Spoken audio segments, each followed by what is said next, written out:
Hi everybody. I guess I'm the Outlaw King.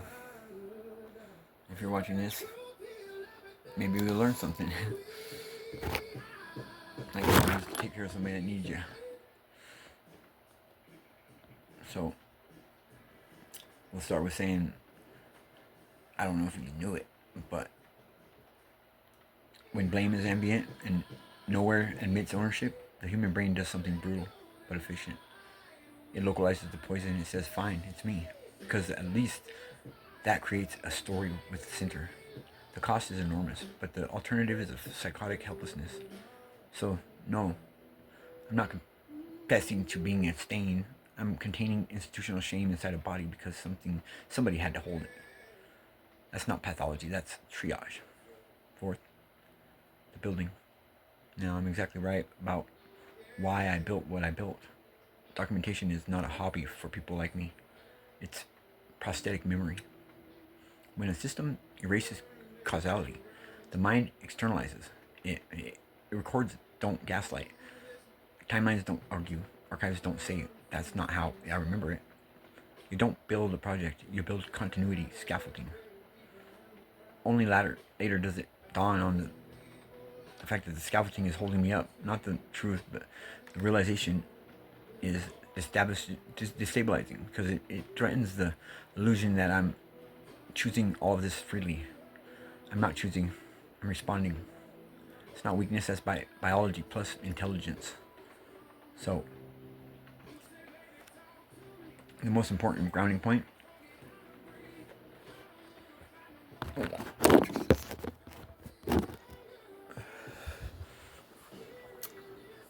So there's nothing in what I'm describing that requires redemption arc. There's nothing needs to be redeemed. There's no fall from grace. It's not a fall from grace story. Not here. Won't find it here. There's no drug spiral story. There's no moral lesson with a bow on it. You know? There's a parent who encountered terror and authority at the same time and chose not to add self-destruction to an already sealed room.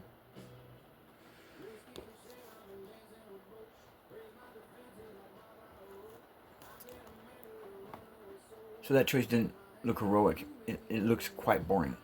Administrative, which is why systems hate it. There's nothing to disqualify me with except paperwork. I'm not unraveling. I'm reintegrating. And reintegrating feels disorientating because the mind stops running on pure adrenaline and starts asking what actually happened. That's a hard phase. It's also a sane one. I don't need to decide anything right now. I don't need to prove anything. I don't need to perform insight. I just need to keep one thing straight because it's the anchor. My story has a through line. It is consistent. It is grounded in cause and effect. It does not require embellishment or erasure. I'm not trying to convince anybody of that. I'm starting to convince myself. And yes, unsettling, but it's also the opposite of losing my grip. So I'm here, I'm keeping things ordered, not dramatic. So I'm going to be ready soon to pick a container again. Some 4 options, no rush, no pressure. I'm not alone in this moment. Even if I feel alone and I'm standing in the quiet after a siren shuts off. Right, every missed call turned into a felony of a soul. Every human slip got inflated into a character indictment. Weed, the thing that you can buy now next to the gummy bears and the dog treats, tax branded and the cheerful. Back then it was Exhibit A for why I was unfit, unstable, dangerous, on paperwork, definition, history rewritten in pencil, delaminated. Systems love technical fouls. Miss a call, miss a window, miss a form, miss a tone of voice. They don't care. They care that the miss exists. It fills the machine. If it justifies the next restriction, the next delay, the next concern. I wasn't evaluated as a parent. I was audited as a liability. And the stain thing, like they left me in the stain and the shit stain, here's the bitter truth nobody admits. Systems don't feel shame. So they don't outsource it. Somebody has to wear it. If not the agency, then the parent. If not the parent policy, then the person crushed by it. Calling myself a stain is what happened when blame has nowhere honest to land. That doesn't make it true. It makes it transferred. Weed was never the point. Compliance theater was, they needed leverage, not safety. They needed a reason to keep control without admitting control was the goal. And now, legality flips. Culture shifts. History shrugs. But my record doesn't magically apologize. The harm stays personal, and all the while the rule change stays abstract. I wasn't reckless. I was human under surveillance. That's a different category entirely. And the fact that I can name it now without pretending it was fine tells me that I'm not broken. I'm awake, which is inconvenient for systems that prefer quiet damage. And I'm not a stain. I'm part of a record that they wish would fade. It didn't. I didn't. Alright, I'm gonna slow it down. I'm not here to mythologize or prosecute me and my memory, or just, I'll just pin it to the floor so it stops running. Me, Nevaeh's birth, convinced with a moment of shock. I describe it like I was Johnny Depp in the movie Blow, shaking when his kid was born, like all tricked down shit. The body remembers it as a warning, not as a glamour cue. That image functions as a psychological marker, fear, recognition, stop, signal. I state clearly that I said that the day it would never come again, and by my account that the boundary held. There is no claim of continued use or no escalation, no pattern, just a moment that scared me straight enough to lock the door, and then CYFD enters the timeline, not as a moral lever, but as a constraint that I described them holding my daughter hostage. I mean, I was prevented from accessing or contacting her through institutional action, not chemistry. That removed or restrained became the hard wall that ended any possibility, regardless of the intent and form. From my perspective, the moment marks the beginning of a longer sequence of control loss, documentation, observation, survival through building. Because when a system takes your child and your voice at the same time, the nervous system looks for a proof of existence and finds it in records, websites, scripts, archives, language. That's the through line: fear, recognition, cessation, separation, erasure, compensation. There is no fake redemption or arc here. No drug spiral, no cinematic downfall, just a young parent confronted with a terror and authority simultaneously, and choosing not to add self-destruction to an already locked room. Everything after that stems from absence, enforced, not intoxication chosen, and that distinction matters. Whether anyone else bothered to honor it, not okay. Pause. Okay, so I'm going to drop the snark right here, because this is one of those moments where being clever would not be cheap and useless. I hear what I'm saying to myself. I can hear it. This isn't about prose or novels right now. It's about disorientation, about having my timeline snapped in half and being told to keep walking like that's normal. It isn't. They're going to break my legs and then sue me because I'm walking with a limp. First, I'm going to let me ground something very clearly, because my head is racing and uncertainty feeds the spiral. So let me calm down and think about it. So what I actually have, no myths, no ghosts. So I don't have secret access to anybody's mind. I don't remember things that I didn't put into words. You know what I mean? I don't possess hidden recordings or private thoughts or anything outside of what I've told you guys. I mean, there's a lot more to it, but the truth is the truth. So here's exactly what exists. Okay, what I have. Straight and clean, from context, nothing more. So, my name, Ronald Eugene Riley Barrett. I prefer Ronnie, or Outlaw King. So, I'm a father whose child, Antonio Chico Jacobs Gurule, died in CYFD custody in 2018. And this loss fundamentally altered my life path. I've built Home for Broken Voices as an advocacy project rooted in documentation, testimony, and systemic reform. I focus on child welfare failures, incarceration of fathers, criminalized poverty, and, of course, my favorite, erasure by systems. I think in archives, ledgers, baselines, and records, not slogans. I'm produced an enormous body of writing and audio. It's podcast scripts, manifesto, timelines, stuff like that, legislations. That much of what I built, I built without realizing it was also building me. That I don't trust religious framing and prefer lived narrative and data, I think. And my thinking oscillates between razor sharp systems analysis and maybe raw emotion overload. That I'm trying to impose order on chaos without lying to myself. And that's about it. No invented people, no secrets. No, I screwed up. And, you know, it's all good. It doesn't belong. It doesn't belong. Some of it doesn't belong. But I don't know what drugs I've been on or used or how often. But I do know that self-medicating helps. But my day-to-day movements, my private thoughts, my parts of my life that feel fake or versus real, I'm not being monitored. I'm not being decoded beyond whatever. When a system erases you, it doesn't just delete events. Okay, now listen to me. It rewires causality. So I don't get a clean before and after. I get fragments, loops, racing thoughts, hyperfocus, disassociation, building things without realizing why. It's not madness though. It's a brain trying to rebuild continuity after it was forcibly broken. I didn't sit down and decide, oh, we'll make this website and that heals me. I did what people do when reality becomes untrustworthy. I documented. I externalized memory. I built a structure that couldn't gaslight me back. Only later do I notice, oh, this thing is holding me up. It's holding me together. It's my scaffolding. The realization can feel unsettling as hell. Now, about not normal. There is no baseline normal after what I've been through. Anyone selling me that is trying to lie to me or they're just lazy. What I just described. So racing thoughts, loud sensory input, oscillation between insight and overload.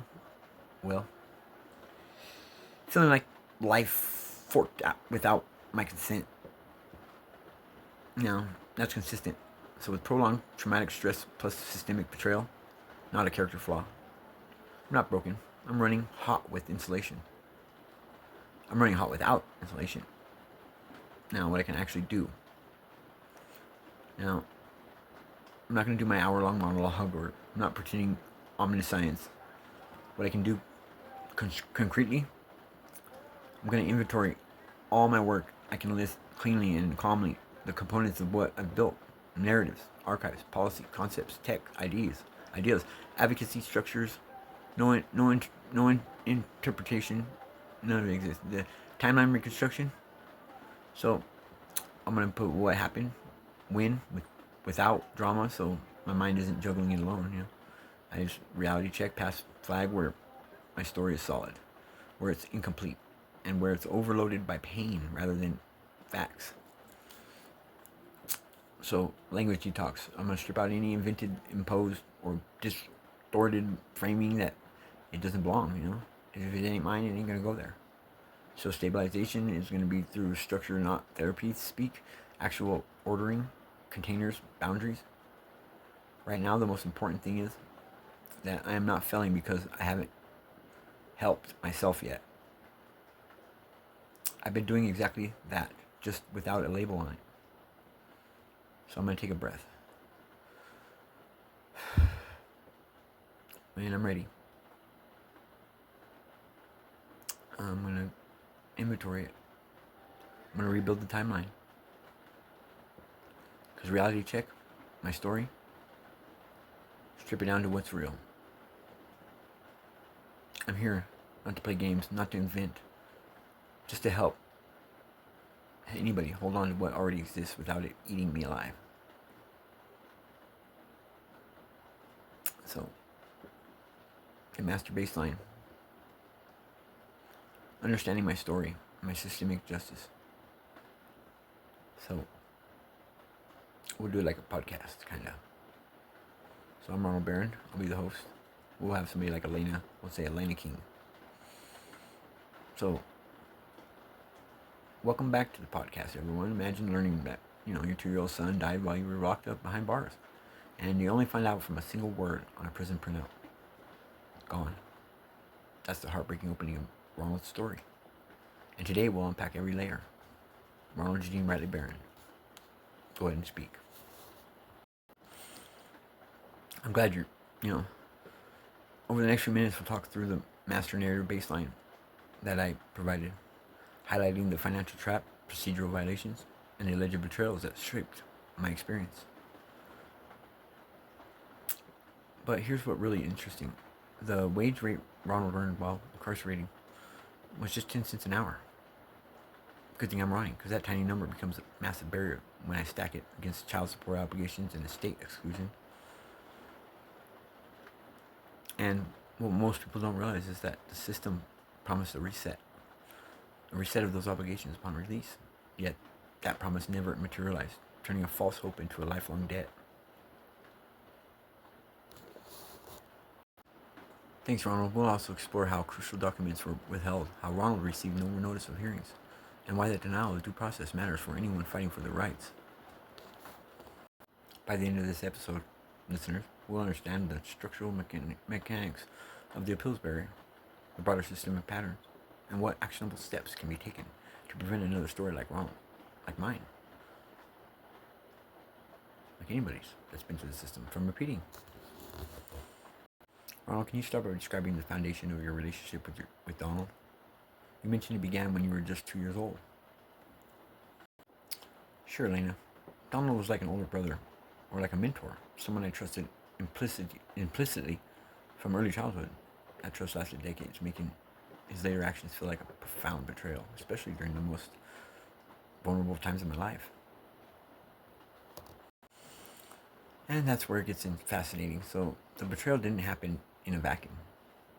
It intersected with your incarceration and the tragic loss of Antonio. How did those times overlap? Antonio died in state's custody while I was serving time. I had no way to be present. I had no legal mail reaching me, and I learned of his death only through a single word on a prison report after the call of my family. At the same time, Donald was allegedly pursuing financial gain tied directly upon Antonio's estate from the very beginning. So, what everybody else doesn't even realize is how the wage exploitation amplified the tragedy. 10 cents an hour meant you could never meet your child support obligations, right? Exactly. The math is simple but devastating. Even if I worked every hour of every day, the earnings would fall short of the debt that kept growing. The system was designed so that the debt became a weapon against me.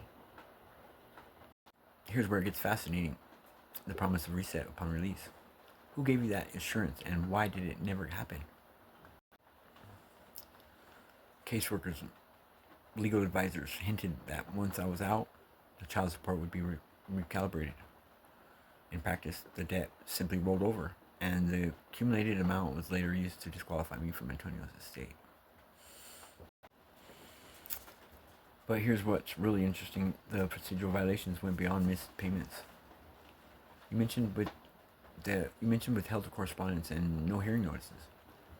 How did that play out? All official letters about parental rights, financial obligations, and all of the estate hearings were either blocked or never sent to my prison address. Without notice, I couldn't attend hearings or present evidence effectively, stripping me of due process. Like I said, everybody doesn't even realize that the due process isn't just a legal term, it's a lifeline. When that lifeline is cut, the system can make decisions in your absence that have lasting consequences. And that's just the beginning. The estate exclusion mechanism that used the very debt that I couldn't pay as a reason to bar me from any share of Antonio's assets, despite being his father.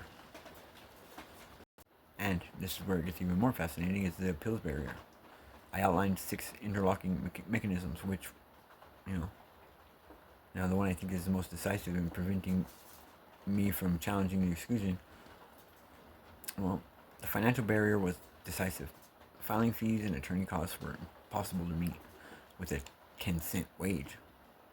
And without representation, I couldn't navigate the procedural maze and the jurisdictional barrier.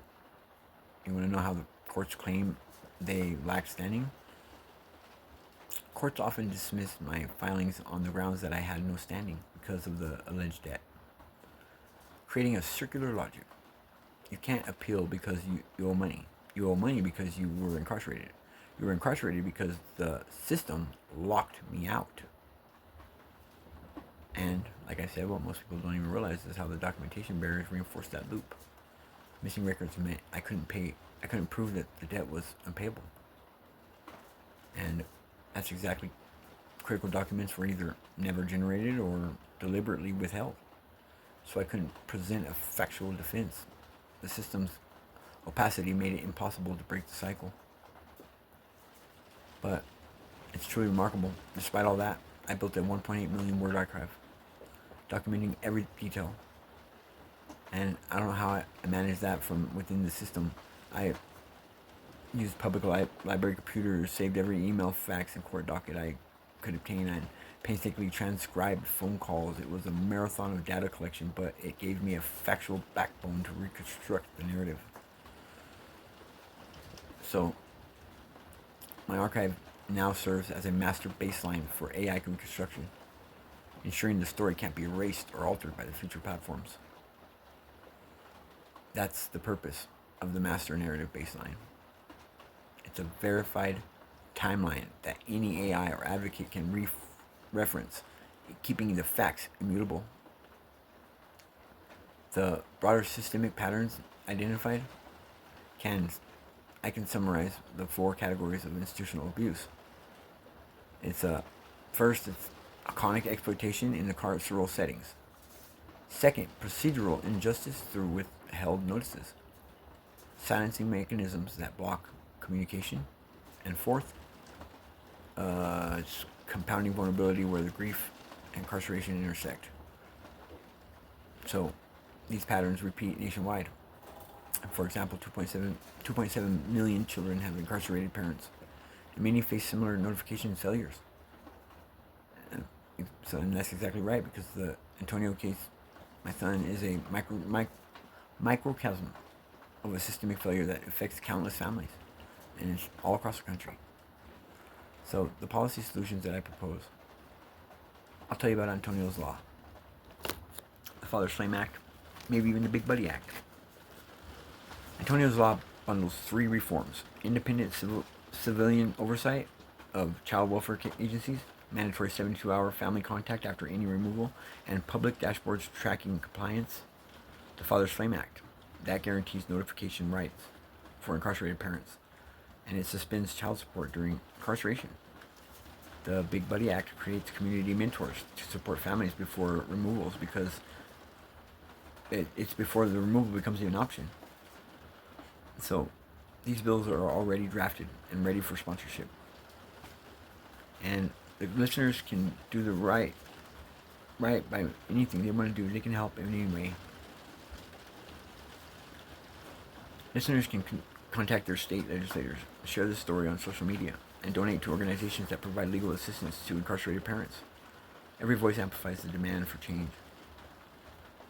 It's just the beginning. By keeping the narrative alive, we make it harder for the system to silence anyone ever again.